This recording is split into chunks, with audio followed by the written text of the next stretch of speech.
Bawat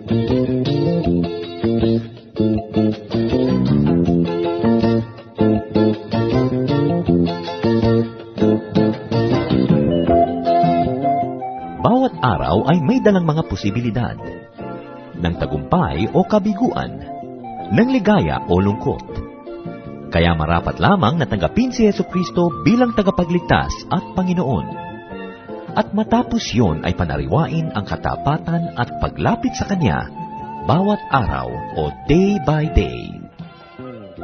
Ang day by day ay naglalayong umalalay sa pang-araw-araw na pamumuhay Kristiyano. Narito po si Pastor Ed Lapis sa mensaheng pinamagatang Revelation's Way to Blessedness. Learn from Ephesians.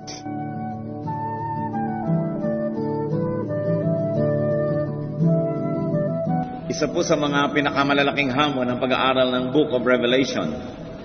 Revelation can be a difficult book to study, much more to teach and preach. At ngayon po ay tayo magtatangka na magkaroon ng isang survey of the Book of Revelation, kuminsan tinatawag na Apocalypse or Apocalypsis. Revelations 1:1-3. The revelation of Jesus Christ, which God gave him to show his servants what must soon take place. He made it known by sending his angel to his servant John, who testifies to everything he saw, that is, the Word of God and the testimony of Jesus Christ. Blessed is the one who reads the words of the prophecy, and blessed are those who hear it and take to heart what is written in it, because the time is near.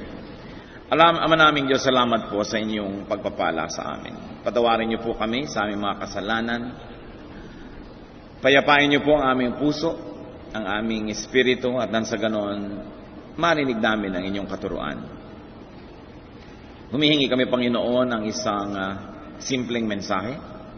Mensaheng mauunawaan at maipamumuhay namin. Mangusap po kayo, enable us to unlock the mystery of your word. Empower us by your Spirit. Enable us to see what must be seen, to hear what must be heard, and to do what must be done. Be our speaker. We hide in your holiness. We hide in your goodness, O God. Cover us with the blood of Jesus. Make us worthy to partake of your word.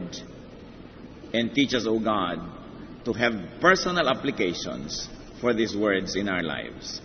Lead us. In the name of Jesus, your Son, we ask you, Father, to protect us from all evil men and all evil spirits, from lies, deception, and falsehood, from malicious intentions of people. May you protect this assembly, O God, from all assaults of the evil one, and may your name be glorified. In the name of your Son, Jesus, we pray with thanksgiving. Amen. Revelation. Ano daw po ang definition ng revelation sa blessedness? We will be amazed that nearly every book of the Bible has a very unique definition of what it is to be blessed. So blessedness daw, sabi ng Revelation, equals reading, hearing, and taking seriously what is written in the book of Revelation. So ito po ang ating pag-aaral ngayon, Revelation's Way to Blessedness. Number 1, kasi medyo may mga kasunod yan. At sa ating pong pag-aaral ngayon, learn from Ephesus. Ang book of Revelation was written by the Apostle John. It is full of imagery and symbols. It is full of figurative speech. Punong-puno po ng mga talinghaga ang aklat na ito. Kaya ang ating magiging approach, our approach will be to focus on the big and general ideas, not to be encumbered by the details, to focus on universal truth and the relevant universal application today. Sapagkat naniniwala po tayo na napakahirap maging dogmatic, especially about the interpretation of the details of Revelation, because until it happens, you can never be sure that that is the correct interpretation.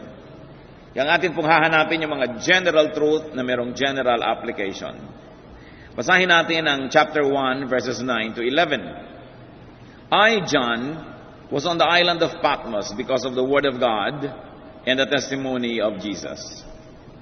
On the Lord's day, I was in the Spirit, and I heard behind me a loud voice like a trumpet, which said, Write on a scroll what you see and send it to the 7 churches, to Ephesus, Smyrna, Pergamum, Thyatira, Sardis, Philadelphia, and Laodicea.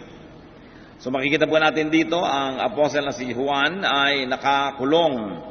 He was in exile because of the word of God, because of Jesus. So definitely it was a religious persecution that brought him to prison. At wala po siya sa isang normal na kagisingan ng isip. He was outside of and beyond physical consciousness. Nung marinig niya at makita niya ang mga pahayag at iniutos sa kanya, isulat mo ito. At nang sa ganon ay maipabasa mo at maparating sa 7 mga kapatiran na nasa Asya. At nang sa ganon ay magkaroon sila ng pagpapala. Sapagkat pagpapala ang mabatid at maipamuhay ang sinasaad ng aklat na ito. Ito pong mga churches na ito ay nasa Asia at ngayon ay nasa tinatawag na Turkey. 7 churches.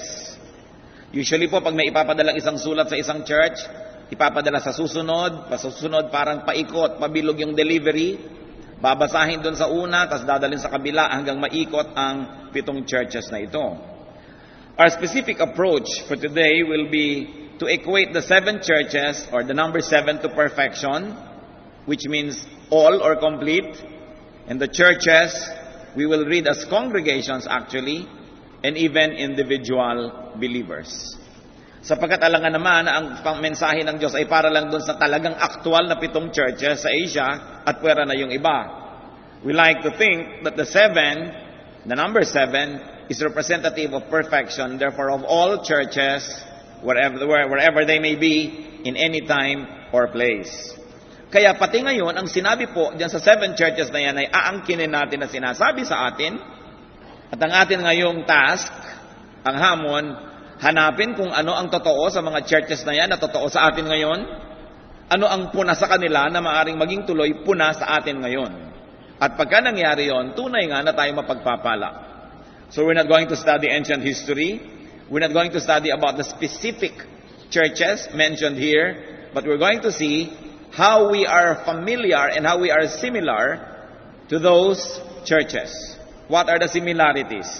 At nang sa ganon, yung pangako sa kanila ay maangkin natin, yung pagtutuwid sa kanila ay pakinabangan natin, at yung maging pagpalo sa kanila ay maramdaman natin, at nang sa ganon, tayo ay tunay na mapagpala. Revelation 1:17 to 19. When I saw him, referring to the figure that John saw in the vision, I fell at his feet as though dead. Then he placed his right hand on me and said, "Do not be afraid. I am the first and the last. I am the living one. I was dead, and behold, I am alive forever and ever. And I hold the keys of death and Hades. Write therefore what you have seen, what is now, and what will take place later." So the message giver was identified, and he identified himself as the Lord Jesus Christ. And what was the message or the messages to the 7 churches? And as we like to read, to all the churches, to all Christians, and in this context, to Ephesus. To Ephesus and to churches and individuals like Ephesus.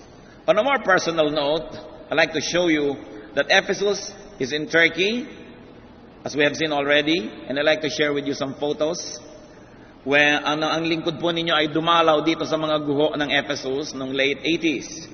Ito pong binabasa natin na Revelation ay nakasulat sa isang plake na bronze at nakakabit doon sa isang mahalagang dingding ng lungsod ng Ephesus. Ang mga guho, kitang-kita po natin yung mga building na yan at mga kalsada, nilakaran, pinuntahan ni Paul. Ito pong malaking amphitheater na yan sa ating likuran, ay diyan naganap yung si Paul ay nagtuturo tungkol sa Diyos at nagsigawan ng mga taga-Ephesus, "No, we don't like to believe in what you're saying. Our goddess Diana is great. Diana is great." Dito naganap sa lugar na ito. Ang mga nakasulat na mga Greek letra na siyempre hindi ko po nabasa. Marami mga Diyosa at mga Diyos at mga rebulto nila na nagkalat dito sa buong Ephesus. Mga kalsadang nilakaran ng ating mga apostles. Kaya, masarap pag-aralan dahil kita mong totoong may Ephesus eh. Sa katunayan, pag pupunta po kayo sa Turkey, merong 7 churches tour na pwede ninyong bilhin at dadalhin kayo ng guide dito sa 7 churches na ito na binanggit sa Revelation. Yung iba, wala na dun yung mga guho. Katulad ng Smyrna na ngayon ay city of Izmir, which is really a very modern city right now. Pero nakaka-touch na yung binabasa natin dito, eto yung mga physical evidences of such cities. So ano po ang sinasabi sa Ephesus? Revelations 2:2-3. I know your deeds. Remember, we're going to take Ephesus as us, as a church and as an individual. Para kung may tama sa Ephesus, tama din ba sa atin? May paalala sa kanila, paalala rin ba sa atin? Yan po ang layunin ng pag-aaral natin. I know your deeds, your hard work, and your perseverance. I know that you cannot tolerate wicked men, that you have tested those who claim to be apostles, but are not, and have found them false. You have persevered and have endured hardships for my name, and have not grown weary. So first of all, the letter to the church at Ephesus had a commendation, approval, award, and that is for intolerance, for wicked people. Di nila kinukonsinti ang mali at masama, and for testing apostles first. Hindi ko may title na apostle, may title na pastor, may title na elder o leader. Paniwala sila agad. Sinusubok muna nila. Tinitingnan muna nila kung totoo. Sabi nga sa 1 John 4:1, do not believe every spirit, but test the spirit to see whether they are from God. Why? Because many false prophets have gone out into the world. Kung gagawin po nating mas contemporary ang reading, do not believe every teacher. Do not believe every pastor. Kundi subukin. Sapagkat marami daw mga bulaan na mga magtuturo at mga leader ang sumulpot sa ating paligid.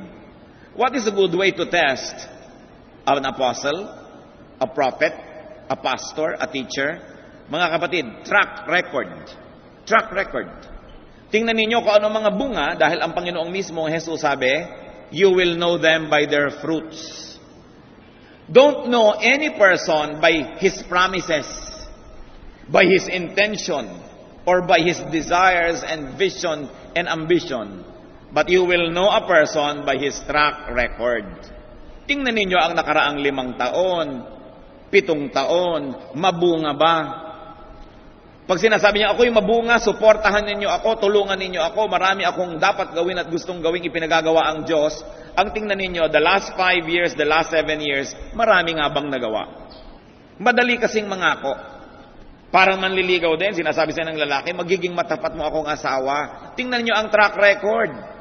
Magiging matapat ako sa iyo.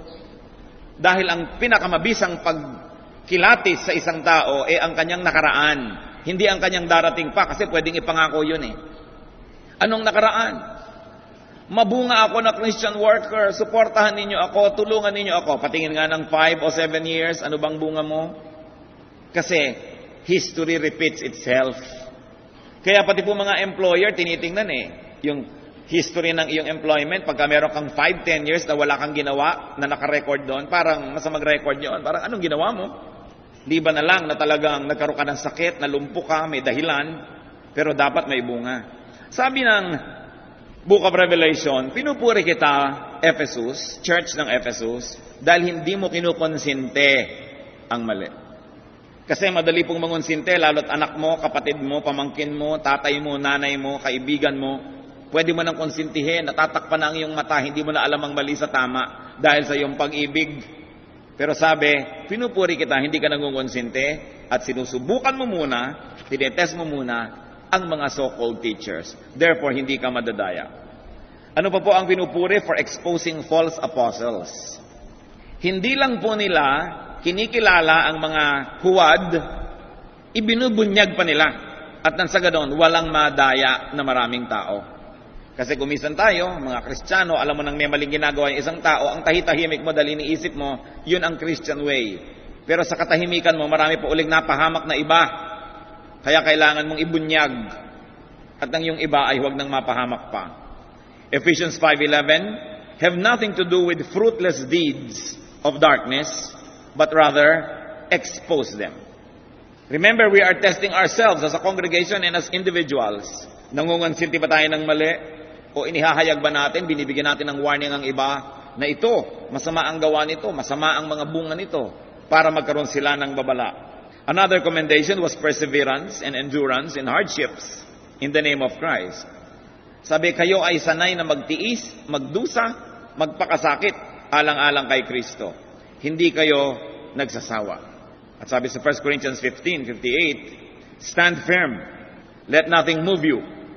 Always give yourselves fully to the work of the Lord, because you know that your labor in the Lord is not in vain. May mga magrereklamo, hindi ako makapaglingkod sa Diyos dahil ganito, dahil ganyan, dahil ganon. Puro dahilan. Pero kung talagang ikaw ay gusto maglingkod, ano man ang hadlang na ibigay, ano man ang limitasyon, may bunga ka pa rin dapat. That you don't offer only excuses and promises, but you show fruits. Fruits na patunay na ikaw nga ay tama. Revelations 2:4-7. Kumambyo bigla ang Diyos sa kanyang sinasabi sa Ephesus, yet I hold this against you. You have forsaken your first love.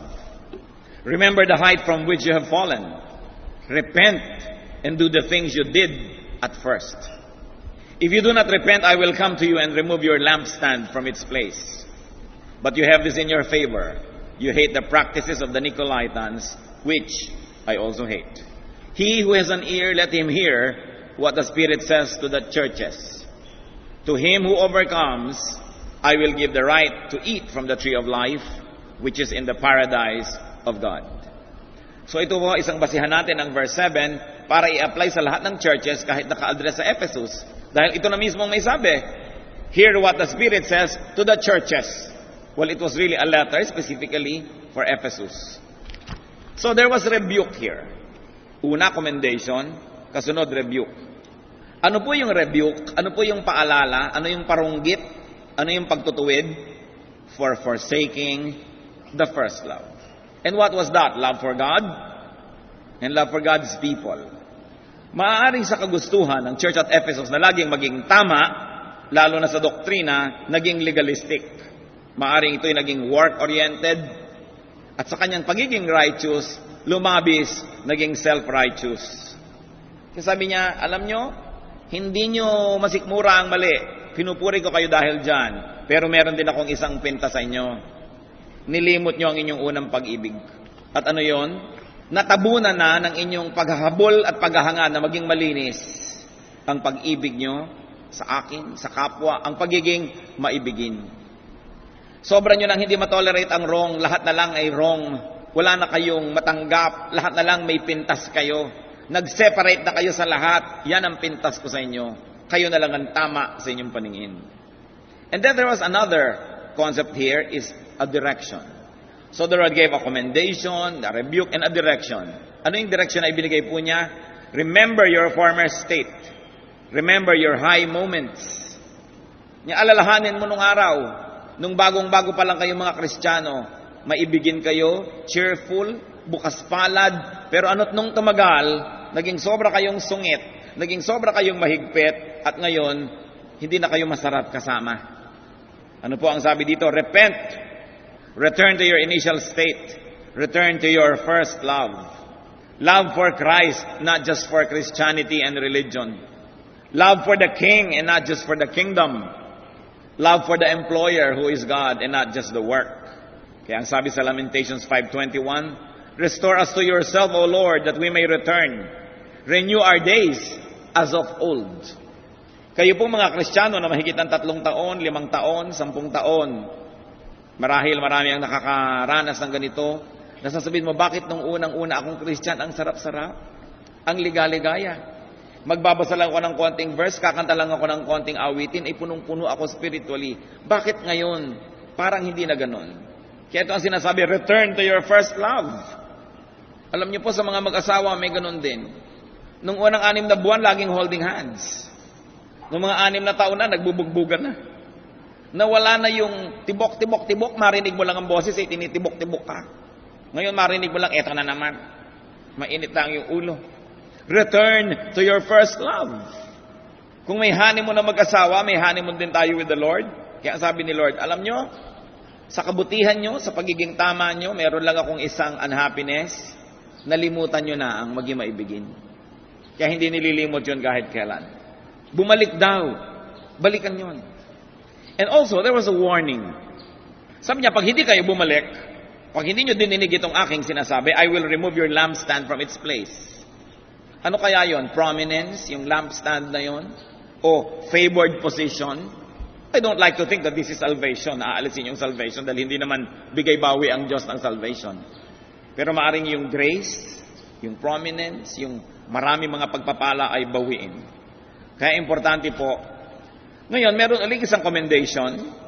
Katulad ng number 1, may commendation na naman dyan. Sabi niya, you hate what I hate. And this is what I like about you. Like you hate the practices of the Nicolaitans. Hindi na po binanggit kung ano yung ginagawa ng mga Nicolaitans, but it is safe to assume that there is a group that was believing and doing things that were not of God, and God hated those practices and teachings, and so did the church at Ephesus hate it also. Kaya sabi niya, at least, positive point ninyo, kinamumuhian nyo rin ang mga gawa ng mga Nicolaitans. Alam niyo po, yung kinakamuhian ng Diyos, dapat natin kamuhian. Yung ayaw niya, dapat ayaw din natin. Kung ayaw niya ng unrighteousness, ng lying, ng cheating, dapat ayaw din natin nun. Kasi yung ayaw ng Diyos, dapat ayaw din natin eh. Kaya sabi ng Panginoong Jesus sa Matthew 12:30, He who is not with me is against me. And he who does not gather with me scatters. Pag hindi ka kumakampi sa akin, isa lang yan, kinakalaban mo ko, walang neutral. Sabi ng Panginoon. Pag hindi mo ko tinutulungang mag-ipon, actually, nagkakalat ka. Kaya dapat malinaw po sa atin kung nasang panig tayo, and we should always be on the side of God, on the side of righteousness. It is important to know as a person, as a family, as a church, as a nation, that we should be on the side of righteousness. That we must fight against evil. Pero meron din pong promise doon sa letter. Sabi niya, to overcomers, I will give you the right to eat from the tree of life in paradise. Isang talinghaga na hindi natin tatangkain na sabihin, ito talaga ang ibig sabihin niya at wala ng iba. Sapagkat talinghaga. Generally speaking, what could it mean? Eternal life? Or could it mean a return to paradise? Or to have a life that it is almost like being in paradise? Kung ano man po yung specific meaning is unknown to us at this time, but the general meaning is not difficult to get. Basta yun ay mabuti, a situation that is desirable and good. Sabi, pag kayo ay bumalik sa una niyong pag-ibig, bibigyan ko kayo ng isang gantimpala na siguradong magugustuhan ninyo. So ano po ang verdict sa Ephesus? Righteous but unloving. Ganun kaya ang ating church. Ganun kaya ang ating sarili. Ganun kaya ang ating pagkakristyano. Matuwid, banal, malinis, pero walang pag-ibig. Marami pong ganyan. Doctrine ang lagi na lamang na ine-emphasize, pero walang love. Sa kagustuhan na laging maging tama, wala nang ginawa kundi husgahan ang lahat ng sinusukat nila na sa panukat nila ay mali. Ano po mga application na ito sa ating buhay? Could your church and you be the church in Ephesus? Could there be an Ephesus in each one of us? Yan ang magandang isipin. Could you be righteous so as not to tolerate sinners? You're careful with doctrine and full of good works and sacrifices for Jesus like Ephesus. But could it be that you have forsaken your love for Christ and for Christians? Could it be that we have no space for fallen people? For Christians who are short of God's glory? Could it be that your obsession with doctrine, with hermeneutics, with the correct way, so-called, to interpret the Bible? Could it be that your obsession with church affiliation, dito kami sa church na ito, doon kami sa church na yun? Could it be that it had made you self-righteous, intolerant of others, and unloving? Huwag lilimutin ang pag-ibig. Sapagat ang tunay na pag-ibig sa katotohanan ng Diyos, ang nagiging bunga nito ay pag-ibig sa tao. Religion, sabi sa Bible, that is acceptable before God is to be kind to the weak, to the needy. 1 Corinthians 13, 1-3. If I speak in the tongues of men and of angels, but have not love, I am a resounding gong or a clanging cymbal. Kasi po maraming naging Christian na sobrang nahilig sa speaking in tongues, na sa kanila kailangan nag-i-speak ka in tongue. Pag hindi ka nag-i-speak in tongue, hindi ka pa totoo, hindi ka pa blessed, hindi ka pa baptized, blah blah blah. Kaya nagkakaroon sila ng self-righteousness na sila nag-i-speak, ikaw hindi. Kaya ang sabi dito ni Paul, kahit na-speak ka, mag-speak ka ng tongues of men and of angels, pero pag hindi ka loving, para ka lang tumutunog dyan na gong o takip ng kaldero. Tongues ka ng tongues, wala ka naman pag-ibig, bali wala. If I have the gift of prophecy and can fathom all mysteries and all knowledge, and if I have the faith that can move mountains, but have not love, I am nothing. So ito naman po yung kabilang kampo na gift. Yung isa yung super gift, yung mga supernatural. Ito naman yung intellect, intelligence, knowledge to prophesy, to preach, to teach. Sabi niya, kahit ang dami-dami kong alam na ganyan at kaya kong mahukay at maarok ang lahat ng lalim ng mga hiwaga, pero kung hindi ako maibigin, baliwala rin ako. So ipinakita po dito yung dalawang kinds of spiritual gifts. Yung supernatural at saka yung natural and intelligent and reasonable. Yung isang emotional at itong isang reasonable. Sabi niya, pareho lang yan, baliwala. Kung meron ka man yan, tas hindi ka naman maibigin. Ang dami-dami mo ng PhD, alam mo lahat, marunong ka ng Greek, ng Hebrew, alam mo lahat ang hiwaga ng salita ng Diyos, tas hindi ka maibigin, wala yan. Sabi ng Biblia. If I give all I possess to the poor, and surrender my body to the flames, but have not love, I gain nothing. So kahit naman daw, ito na naman yung isang ipinagmamalaki ng ibang Kristiyano na sila'y mapagkawang gawa. Palatulong, eto na, at mahilig magparusa sa sarili. Hinihiwa ang sarili, nilalagyan ng asin ang sugat. Hinihiwa ang likod, nagpapapako, naglalakad ng paluhod, nagdurusa, nag-aayuno, hindi kumakain. Sabi nga dito, kahit ipasunog mo pa ang katawan mo, kung wala ka naman pag-ibig, baliwala yan. So kung magsasakripisyo ka na lang, yung merong practical value para makatulong sa iba, hindi yung sakripisyong relihiyoso na akala mo natutuwa ang Diyos pag nagsasacrifice ka. Ba't siya matutuwa? Hindi naman siya sadista. So niya, baliwala yung mga ipinagmamalaki nyo, mga relihiyoso ha. Mga spiritual at mga supernatural gifts, galing at talino, at eto mga pagsasakripisyo. Pag yan ay hindi nagmumula at umuuwi sa pag-ibig, baliwala yan. So, napaka-importante po.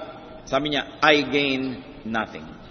So, tulad po ng mga taga-Ephesus, could you be needy of repentance and refreshing, of returning to your romance with God, and especially to your romance with God's people? Yung kumakanta ka ng, I love the thrill that I feel when I get together with God's wonderful people. Ganun pa ba ang pananaw natin sa kapwa mananampalataya? O pag may kapwa Kristiyano, sa mo, ay eto na yung grupo ng chismosa. Eto na yung mga mangungutang. Eto na yung mga paladaing. Eto na yung mga ganyan at ganon. Ganon na ba? Naging ganon na ba ang pananaw? Sa katagalan at sa daming dala na inabot? Pero ang sabi, return to your first love. Return to the love that you had at first. Manalangin, sikapin, na laging sariwain yung pag-ibig natin sa Diyos at sa mga anak ng Diyos. We can be needy of simple prayer. Kung nung araw, bago kang Kristiyano, lagi ka na lamang na nananalangin, may quiet time, may Bible study at fellowship, napabayaan na ba natin yan? Kaya marami po sa mga matagal ng Kristiyano, parang kulang na yung excitement at enjoyment in the Lord kasi napapabayaan nila. Sigurado, unang-una, prayer. Yung quiet time, yung mag-isa ka lang, nagbabasa ka lang ng Biblia, kinakausap ka ng Espiritu ng Diyos. Tapos mag-a-attend ka ng isang Bible study na small group. At pagkatapos meron kang fellowship. Nadadamay ka sa hirap ng iba dahil may fellowship eh. Pero natutulungan ka rin nila kung ikaw yung nahihirapan. Ganun talaga, sangkot tayo at buhol-buhol ang ating mga buhay. And the church should lead you in these areas of spirituality. Actually, pananagutan ng church to offer this kind of growth. But you also have a personal responsibility for this. Kailangan bantayan na tayo laging nanunumbalik sa ating first love. So ano po ang challenge sa Ephesus? Do the things you did at first. Kung meron po tayo sa kalagitnaan natin ngayon na bago pa lang katatanggap nyo si Jesus sa puso nyo bilang Panginoon at tagapagligtas, honeymoon period with the Lord, prolong that. Do the things you did at first. May mga magtatanong, Pastor, bakit po pagka umaattend ako ng camp at saka retreat, parang ang lapit-lapit ni Lord? Paano? May prayer, may fellowship, may worship, may Bible study. Tapos pag wala ka na namang retreat, makakalimutan mo na naman ito. Kaya na parang lumalayo tuloy. Actually, hindi naman lumalayo si Lord sa atin. Tayo ang lumalayo sa Kanya. Ibalik lang natin yung ating sustained personal devotions. Marami na namang magaganap na himala sa ating buhay. Yung pagmulat ng iyong mata, katabi mo yung Biblia sa iyong higaan, bago ka man lang humarap sa mundo, magbasa ka man lang, mag-aral, manalangin, napakalaki ng init ng pag-ibig natin sa Diyos ang lagi ng nariyan at manunumbalik kung yun ay medyo lumamig. And to fellowship with God's people, to always look for Jesus in each one of us. Because if you look for Satan in each one of us, may makikita rin kayo. Kaya pag sasabi, Pastor, bakit po ganyan ang mga kapatiran, ang daming mga kapintasan? Kasi sister, ang hinahanap mo yung pintas. Because you always find what you look for. Pero pag hinanap mo naman yung katangian, makikita mo rin yun. Kaya pag may kukwento-kwento po sa inyo, pinipintas-pintasan niya ang isang tao, ang isang church, ang isang organisasyon, lagi niyong isipin, kung puro pintas ang nakita mo, may problema ang mata mo. Bakit wala ka man lang masabi ditong mabuti? Ibig mong sabihin, 100% kapintasan yon. So either 100% na bulag ka, ang hinanap mo lang yung mali, o 100% binobola mo ako dahil gusto mo kong makakampi, dahil gumagawa ka ng isang giyera at naghahanap ka ngayon ng mga katulong at katuwang. Kaya bulong ka ng bulong sa akin ng mga negative, at wala ka namang maibulong na tama kasi propaganda yan. Nililin lang mo ako para makasama ako sa iyong giyera. Huwag kayong laging nakikinig sa mga namimintas because a story has at least two sides. Lagi yan. Huwag kayong magbibigay ng judgment hanggang hindi nyo narinig yung kabila.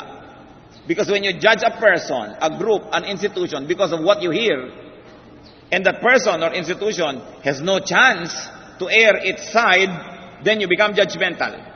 And the Bible is very strict about that. Sabi niya, judge not that you be not judged. For with the judgment you pronounce, you will be judged. And the measure you give is the measure you get. Always be suspicious of people who come to you whispering negative things about others. Especially if they need your help. If they want your money. If they want your support or sympathy. Be suspicious. You are being manipulated. Kahit anak nyo, isusumbong yung kapatid niya, huwag kayong kampi agad. Papakinggan nyo yung kabila bago kayo gagawa ng anumang pasya. We should not be judgmental. So do the things that you did at first. And according to Ephesus, blessedness is in reading and hearing this prophecy and taking it seriously. How does Revelation, and specifically how does the letter to Ephesus become personal to us, to you? Meron po ba tayong pag-ibig sa Diyos na ating natalikuran? Yung init ng ating unang pag-ibig na dapat balikan? O baka wala pa tayong pakikipag-ibigan sa Diyos? Baka ngayon pa lang tayo dapat magsimula. Nabuksan ang ating puso, tanggapin si Jesus sa ating buong pagkatao bilang Panginoon at tagapagligtas. It's an important message to consider. Kung ang Panginoon mayroong pagpalo sa kanyang mga anak, kung ang mga ito ay patuloy na sinasadyang magkamali, ano pa ang magiging palo niya sa hindi niya anak pagdating ng panahon? Kaya kailangan maging anak tayo ng Diyos. Aming Diyos, kami po'y lumalapit sa iyo sa panalangin. Nilalapit namin sa iyo, kung may mga kasama kami ngayon, may nakikinig ng mensaheng ito, na hindi pa tumatanggap sa iyong anak bilang Panginoon at tagapagligtas. Dalangin namin ngayon, Panginoon, mahamon, magbukas ng puso, tanggapin si Jesus. Sino ka man, kaibigan, kung tinatanong mo sa sarili, paano ba tinatanggap si Jesus? Nais kong manalangin ngayon ng pagtanggap kay Jesus. At kung nais mong sundan ang dalangin na ito, ay sundan mo't angkinin at walang duda. Pakikinggan ng Panginoon ang iyong dalangin. Sa inyo na mga tumanggap na kay Jesus noong paman, tulungan ninyo ako sa panalangin ito. At ipanalangin natin kumilos ang Espiritu ng Diyos, na kung meron sa ating kalagitnaan na hindi pa tumatanggap kay Jesus, sa panalangin ito ay tanggapin niya. Kaibigan, if you like to pray this prayer, claim it as your own. Repeat after me. This is not my prayer for myself, but a model prayer that you can follow. But make it your heartfelt prayer. Panginoong Diyos, makasalanan po ako. Alam niyo po yun. Patawarin niyo po ako sa aking mga kasalanan. Di ko na iisa-isahin sapagkat alam nyo namang lahat. Linisin niyo po ako at hugasan ng dugo ni Kristo. Panginoong Jesus, binubuksan ko po ang aking puso. Tinatanggap ko kayong Panginoon at tagapagligtas. Sa malalim at mababaw, sa daglian at patuloy na ibig sabihin ito, kayo na po ang masunod. Sa aking limitadong kaalaman ngayon, basta't binubuksan ko ang aking puso, tinatanggap ko kayo, Panginoon at tagapagligtas. Iligtas niyo po ang aking kaluluwa, ang aking espiritu. Kung ito'y humiwalay na sa aking katawan sa oras ng kamatayan, dalhin niyo kung saan man kayo naroon, O Panginoong Diyos. At habang nabubuhay naman ako, maghari po kayo sa aking buhay, sa aking puso. Tahanan niyo ako ng inyong espiritong banal, at kayo ay nais kong maging isang kaibigan. Lead me, guide me. Thank you, Father, for hearing this prayer. In the name of Jesus. At sa atin naman pong ibang mga kapatid, nais ko ring manalangin para sa inyo. Suriin mo, Panginoon, ang aming puso kung merong pagka-efficient ang aming character, ang aming buhay. Nalayo na ba kami sa inyo mula nung init ng unang pag-ibig? Nagkakaroon po ba kami ng mga panlalamig sa inyo? Bumaba na ba ang antas ng aming espiritualidad mula noon? Kami ba, Panginoon, ay nagiging judgmental? Nawawala ng pag-ibig at nagiging legalista na lamang sa aming pananampalataya? Suriin niyo po kami, turuan, at nawa yung pagpapala na ipinangako niyo sa lahat ng magbabasa at susunod sa Book of Revelation, mapa sa amin, sa aming pagsunod sa inyo. Ituro mo po sa amin, Panginoon. Kami ba ay kumukonsinti ng mali? Yung bang mga gumagawa ng mali, tinutulungan pa namin? Yun bang mga namimintas, naninira, sinusuportahan pa ba namin? Yun pong mga nagkukulang sa kabanalan, nagiging mabababa ang pagtingin namin at kami ay nagiging mapagmataas. Panginoon, ituro mo po sa amin yung napakasensitibong ministry na hindi nangungonsinti ng mali, pero patuloy pa rin umiibig at nagtuturo ng tama. Mahirap hanapan, Panginoon, ng application. Give us wisdom that we may live righteous lives, that we may not tolerate wrong, and yet we continue to be loving, both to the righteous and unrighteous. Ipakita mo sa amin, Panginoon, ang pananagutan namin sa pagkonsinti ng mali. Sa hindi pagkibo kung kamalian na nagahari sa aming paligid. Ipatawad mo po sa amin, Panginoon, kung minsan kami pa ang sumasangga at nagtatanggol sa mga mali ang ginagawa. Ituro mo sa amin yung unang pag-ibig. Mahalaga at pinahahalagahan ang katotohanan, subalit may pag-ibig. Lord, teach us if there is a bit of Ephesus in our hearts and correct us. Mga kapatid, manahimik tayo sandali, magbulay-bulay at humingi ng mga personal, napaka-personal na application. Sumulat sa Ephesus, subalit para sa ating lahat. Ano ang mensahe para sa atin? Yumuko tayo sa presensya ng Panginoon at pakinggan ang tinig ng Espiritu.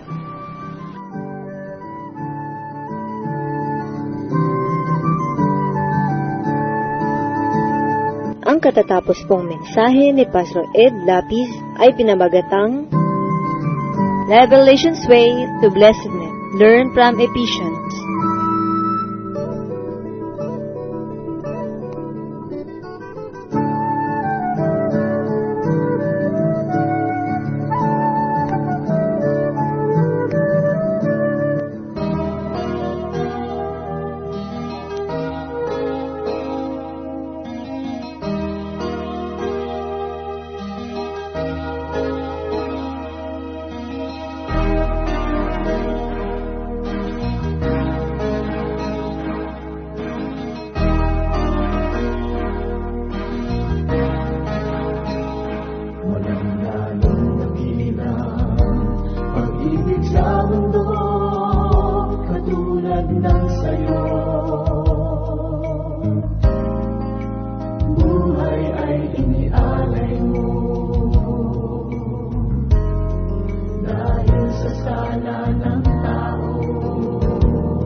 Ako'y inibig mo, ako'y naging bago mula sa pagkakasala. Ako'y tinawag mo, kahala-hala ka, Panginoong Jesus, sa pagkakasala. Tugon mo'y pag-ibig doon sa Kalbaryo. Dugo mo'y umagos sa bibilang tugos. Purihin ka, Jesus.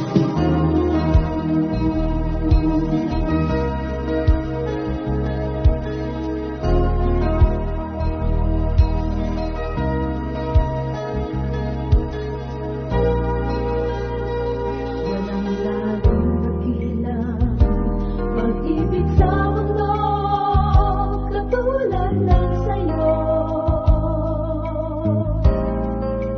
Buhay ay inialay mo dahil sa sala ng tao. Ako'y iyong hinilang, ako'y inibig mo, ako'y naging bago mula sa pagkakasala. Ako'y tinawag mo,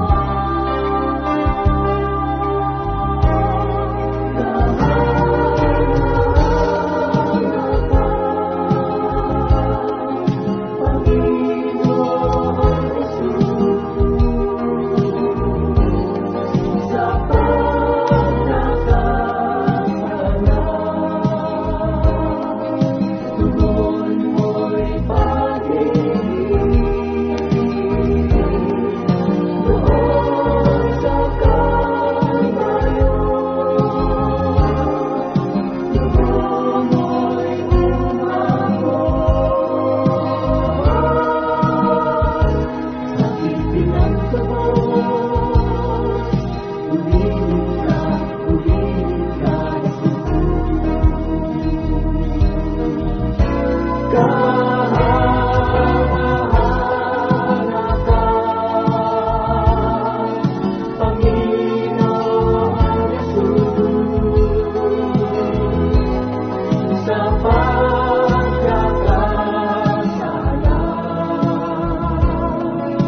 Tugon mo'y pag-ibig doon sa Kalbaryo. Dugo mo'y umagos sa bibilang tugos. Purihin ka, Jesus.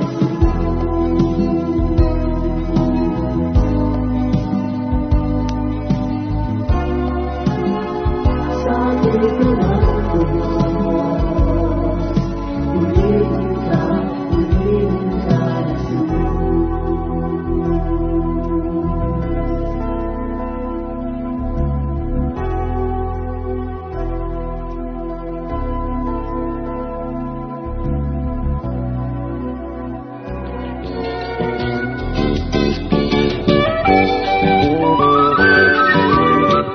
Oras na po para pansamantalang magpaalam ang programang Day by Day. Tayo po'y magsama-sama mula Lunes hanggang Biyernes. Magandang gabi po at mabuhay ang Panginoong Hesus.